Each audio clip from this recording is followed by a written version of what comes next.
Sauraro assalamu alaikum wa rahmatullahi ta'ala wa barakatuh. Muna san da kai da wannan ce shigonka ta farko daga taimaka kai mana subscribe kanar da bisani ka danna mana alaman ƙararrawar sanarwa ko kuma kai mana liking akan wannan bidiyon. Labari da dumi-dumi, rundunar 'yan sanda ta kama sheikh abduljabbar kuma ta gurfanar da shi a gaban wata kotu, kuma tuni alkali aike da shi gidan yari a ranar Juma'ar da ta gabata a yau. Haka wani labarin, a yau Juma'a ne aka bude babban masallacin kasar Ghana wanda shine na biyu mafi girma a yammacin Afirka a cewar shugaban Ghana Nana Akufo-Addo. A cikin marabar masallacin akwai asibiti da ɗakin gwaje-gwaje da wurin bayar da magunguna da kuma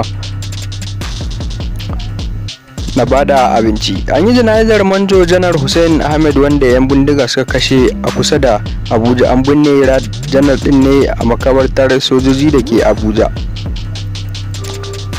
Yayin da musulmi a faɗin duniya ke ci gaba da shirye-shiryen babbar sallah, baya ga kayan abincin da ake kukan farahin su ya ƙara tashi, su ma dabbobin da ake layya su na bana kusan ba su taɓa buwa wannan irin shirye-shirye ba.